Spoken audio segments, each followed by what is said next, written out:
Hello friends, it's Mike here at Guitar Tricks. Today I'm going to talk about some secret weapon chords that I like to use to spice up chord progressions.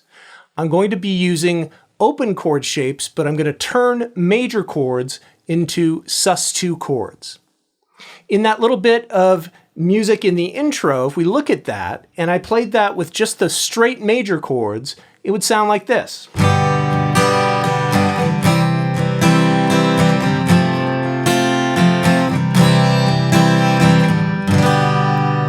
Sounds very nice, but a way to hip it up and make it sound a little bit cooler is to use the Sus2 versions of each of those chords. Something like this.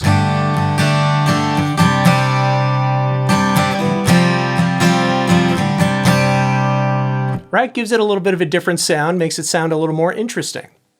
So let's have a look at the G Sus2 chord I was using. And for what I'm going to do there is, first of all, just grab the G shape that includes the D note, 3rd fret of the B string. Okay, so I've got the 3rd fret of the low string, and then what I'm going to do is move my index finger from the 5th string, or the A string, to the 2nd fret of the G string. Then I've got the 3rd fret of the top 2 strings.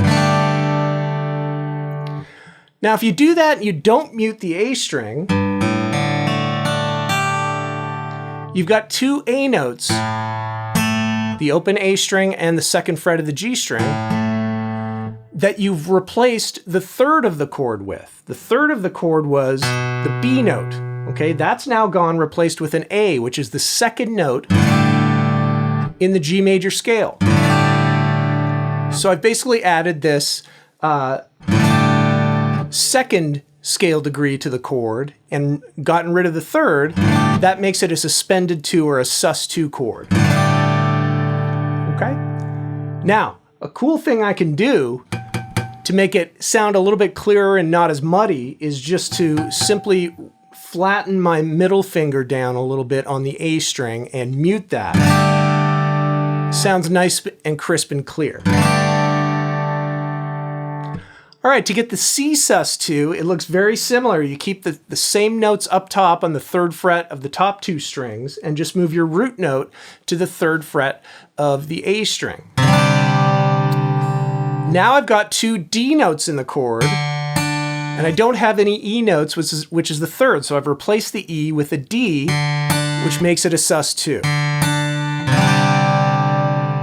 Again, what you could do to make that sound a little crisper is just to mute that D string in the same way we did it with the G chord.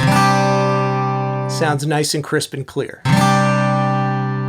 With the F chord, the shape is a little bit different, and you can't really do it with the full bar chord, but you can use the top 5 strings of that shape, and then simply replace the A note, 2nd fret of the G string, with the open G. That gives us a Sus2 for F. So once again, putting these chords together, it just gives a little bit of a different sound.